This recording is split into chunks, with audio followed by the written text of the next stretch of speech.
My fellow Americans, the Navy Department of the United States has reported to me that on the morning of September 4th, the United States destroyer Greer, proceeding in full daylight toward Iceland, had reached a point southeast of Greenland. She was carrying American mail to Iceland. She was flying the American flag. Her identity as an American ship was unmistakable. She was then and there attacked by a submarine. Germany admits that it was a German submarine. The submarine deliberately fired a torpedo at the Greer, followed later by another torpedo attack. In spite of what Hitler's propaganda bureau has invented, and in spite of what any American obstructionist organization may prefer to believe, I tell you the blunt fact that the German submarine fired first upon this American destroyer without warning and with deliberate design to sink her.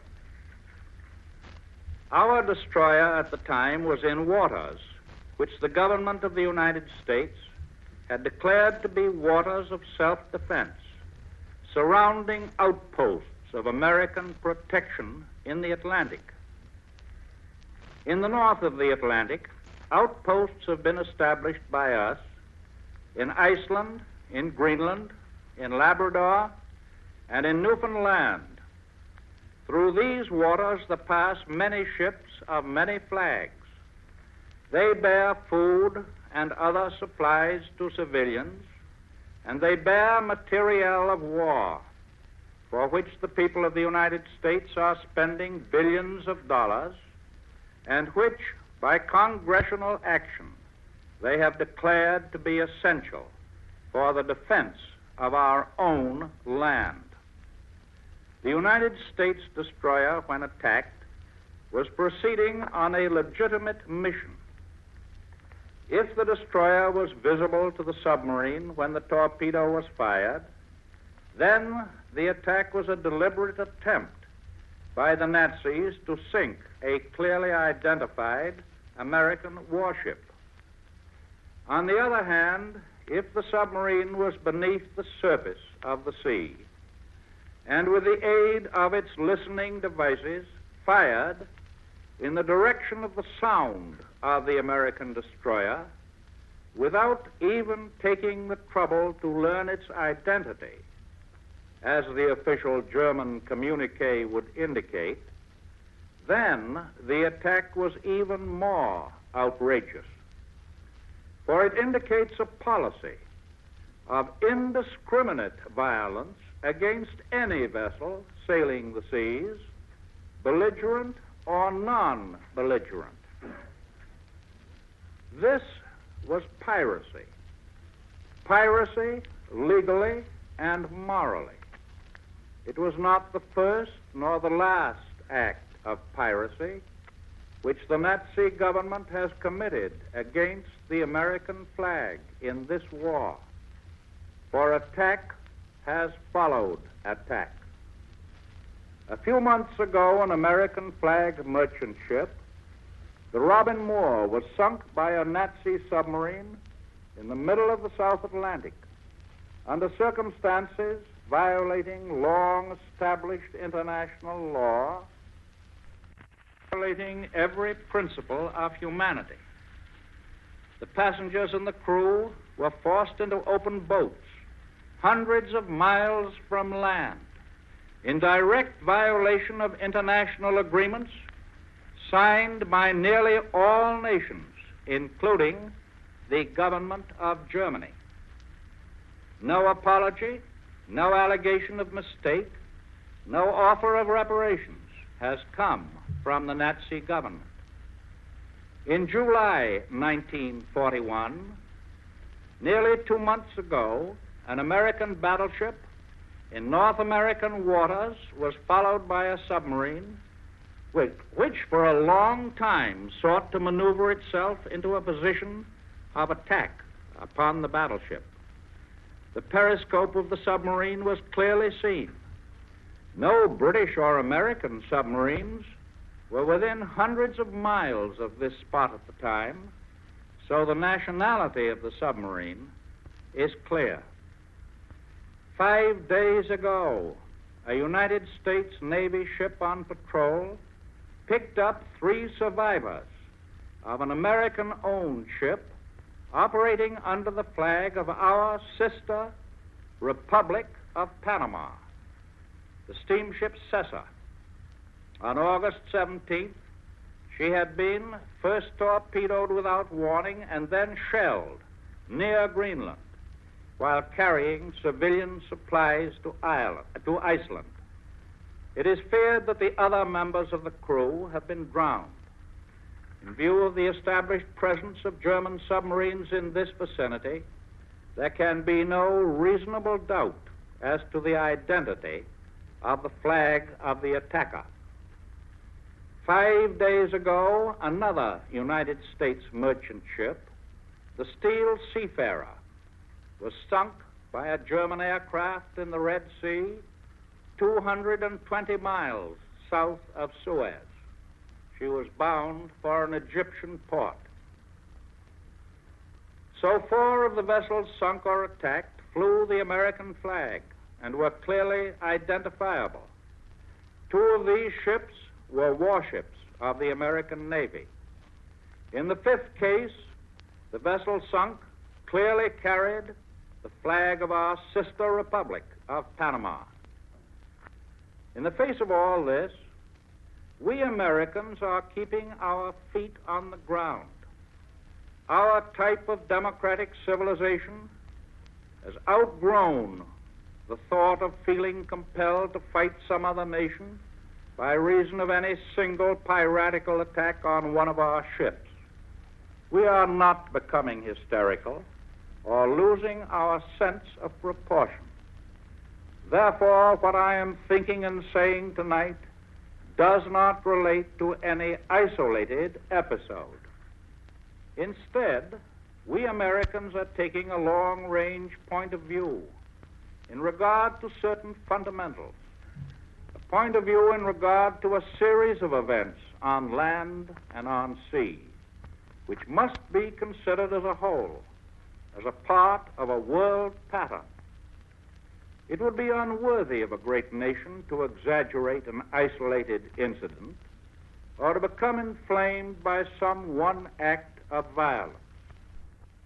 But it would be inexcusable folly to minimize such incidents in the face of evidence which makes it clear that the incident is not isolated but is part of a general plan.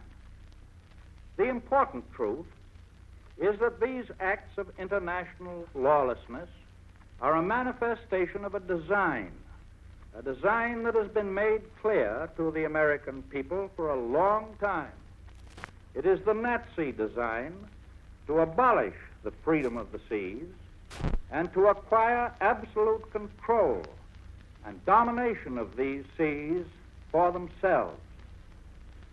For with control of the seas in their own hands, the way can obviously become clear for their next step: domination of the United States, domination of the Western Hemisphere by force of arms. Under Nazi control of the seas, no merchant ship of the United States or of any other American republic would be free to carry on any peaceful commerce except by the condescending grace of this foreign and tyrannical power. The Atlantic Ocean, which has been and which should always be a free and friendly highway for us, would then become a deadly menace to the commerce of the United States, to the coasts of the United States, and even to the inland cities of the United States. The Hitler government, in defiance of the laws of the sea, in defiance of the recognized rights of all other nations, has presumed to declare on paper that great areas of the seas, even including a vast expanse lying in the Western Hemisphere, are to be closed, and that no ships may enter them for any purpose except at peril of being sunk. Actually, they are sinking ships at will and without warning in widely separated areas, both within and far outside of these far-flung pretended zones. This Nazi attempt to seize control of the oceans is but a counterpart of the Nazi plots now being carried on throughout the Western Hemisphere, all designed toward the same end. For Hitler's advance guards, not only his avowed agents, but also his dupes among us, have sought to make ready for him footholds, bridgeheads in the New World, to be used as soon as he has gained control of the oceans. His intrigues, his plots, his machinations, his sabotage in this new world are all known to the government of the United States. Conspiracy has followed conspiracy. For example, last year a plot to seize the government of Uruguay was smashed by the prompt action of that country, which was supported in full by her American neighbors. A like plot was then hatching in Argentina, and that government has carefully and wisely blocked it at every point. More recently, an endeavor was made to subvert the government of Bolivia. And within the past few weeks, the discovery was made of secret air landing fields in Colombia, within easy range of the Panama Canal. I could multiply instance upon instance. To be ultimately successful in world mastery, Hitler knows that he must get control of the seas.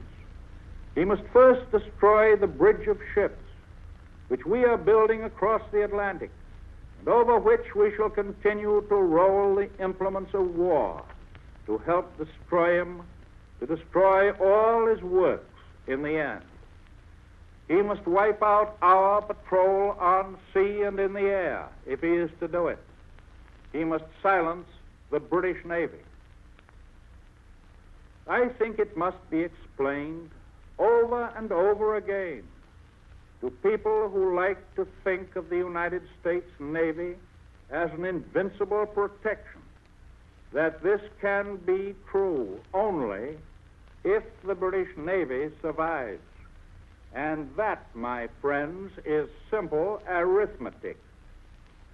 For if the world outside of the Americas falls under Axis domination, the shipbuilding facilities which the Axis powers would then possess in all of Europe, in the British Isles, and in the Far East would be much greater than all the shipbuilding facilities and potentialities of all of the Americas. Not only greater, but 2 or 3 times greater, enough to win. Even if the United States threw all its resources into such a situation, seeking to double and even redouble the size of our Navy, the Axis powers in control of the rest of the world would have the manpower and the physical resources to outbuild us several times over. It is time for all Americans, Americans of all the Americas, to stop being deluded by the romantic notion that the Americas can go on living happily and peacefully in a Nazi-dominated world. Generation after generation, America has battled for the general policy of the freedom of the seas. And that policy is a very simple one, but a basic, a fundamental one. It means that no nation has the right to make the broad oceans of the world at great distances from the actual theater of land war unsafe for the commerce of others. That has been our policy, proved time and again in all of our history. Our policy is applied from the earliest days of the Republic and still applies, not merely to the Atlantic, but to the Pacific and to all other oceans as well. Unrestricted submarine warfare in 1941 constitutes a defiance, an act of aggression against that historic American policy. It is now clear that Hitler has begun his campaign to control the seas by ruthless force and by wiping out every vestige of international law, every vestige of humanity. His intention has been made clear. The American people can have no further illusions about it. No tender whisperings of appeasers that Hitler is not interested in the Western Hemisphere. No soporific lullabies that a wide ocean protects us from him can long have any effect on the hard-headed, far-sighted, and realistic American people. Because of these episodes, because of the movements and operations of German warships, and because of the clear, repeated proof that the present government of Germany has no respect for treaties or for international law, that it has no decent attitude toward neutral nations or human life, we Americans are now face to face, not with abstract theories, but with cruel, relentless facts. This attack on the Greer was no localized military operation in the North Atlantic. This was no mere episode in a struggle between two nations. This was one determined step toward creating a permanent world system based on force, on terror, and on murder. And I am sure that even now the Nazis are waiting to see whether the United States will, by silence, give them the green light to go ahead on this path of destruction. The Nazi danger to our Western world has long ceased to be a mere possibility. The danger is here now, not only from a military enemy, but from an enemy of all law, all liberty, all morality, all religion. There has now come a time when you and I must see the cold, inexorable necessity of saying to these inhuman, unrestrained seekers of world conquest and permanent world domination by the sword, you seek to throw our children and our children's children into your form of terrorism and slavery. You have now attacked our own safety. You shall go no further. Normal practices of diplomacy, note writing, are of no possible use in dealing with international outlaws who sink our ships and kill our citizens. One peaceful nation after another has met disaster because each refused to look the Nazi danger squarely in the eye until it had actually had them by the throat. The United States will not make that fatal mistake.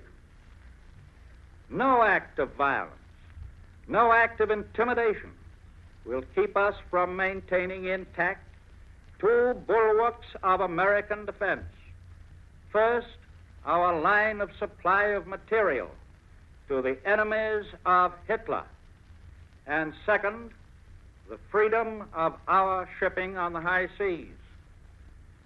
No matter what it takes, no matter what it costs, we will keep open the line of legitimate commerce in these defensive waters of ours.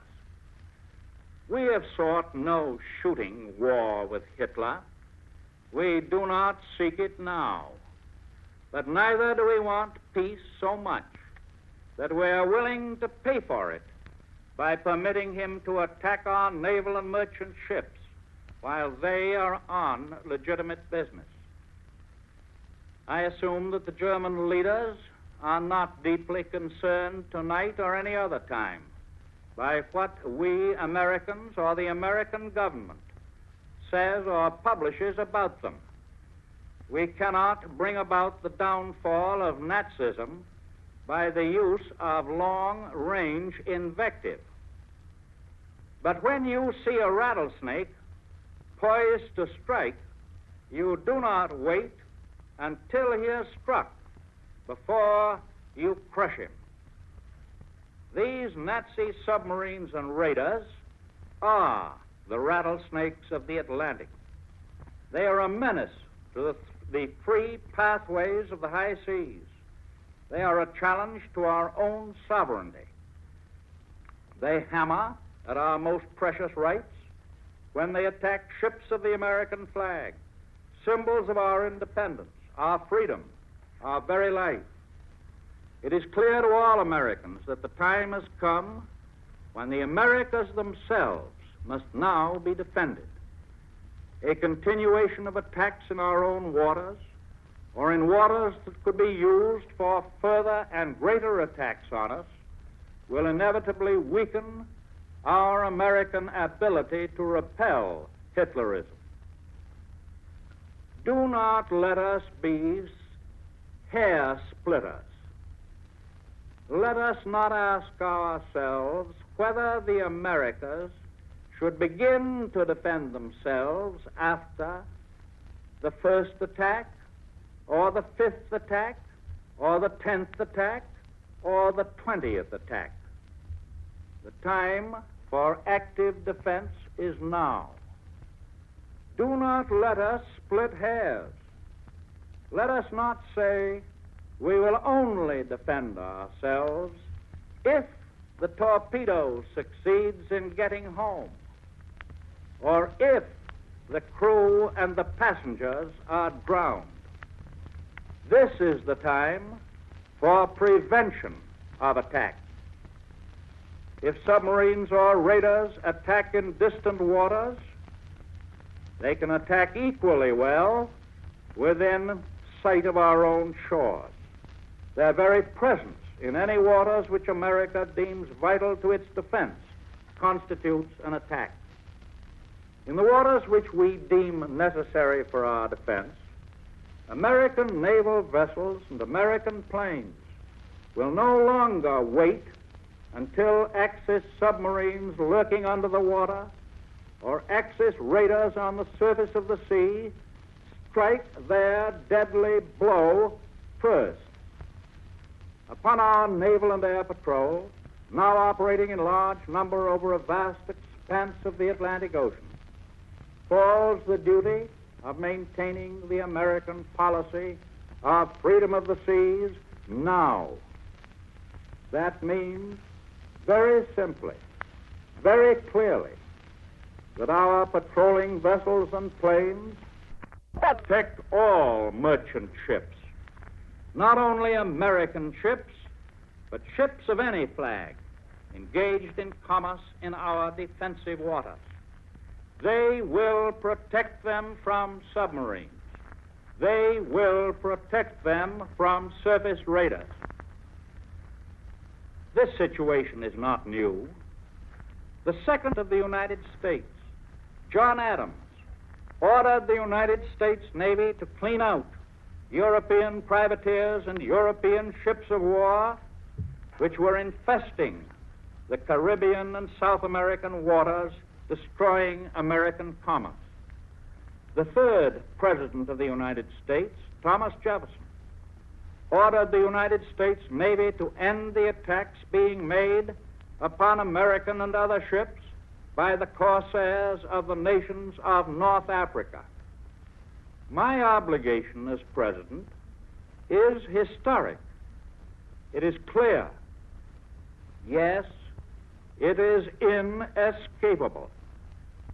It is no act of war on our part when we decide to protect the seas that are vital to American defense. The aggression is not ours. Ours is solely defense. But let this warning be clear. From now on, if German or Italian vessels of war enter the waters, the protection of which is necessary for American defense, they do so at their own peril. The orders which I have given as Commander-in-Chief of the United States Army and Navy are to carry out that policy at once. The sole responsibility rests upon Germany. There will be no shooting unless Germany continues to seek it. That is my obvious duty in this crisis. That is the clear right of this sovereign nation. This is the only step possible if we would keep tight the wall of defense which we are pledged to maintain around this Western Hemisphere. I have no illusions about the gravity of this step. I have not taken it hurriedly or lightly. It is the result of months and months of constant thought and anxiety and prayer. In the protection of your nation and mine, it cannot be avoided. The American people have faced other grave crises in their history with American courage, with American resolution. They will do no less today. They know the actualities of the attacks upon us. They know the necessities of a bold defense against these attacks. They know that the times call for clear heads and fearless hearts. And with that inner strength that comes to a free people conscious of their duty, conscious of the righteousness of what they do, they will, with divine help and guidance, stand their ground against this latest assault upon their democracy, their sovereignty, and their freedom.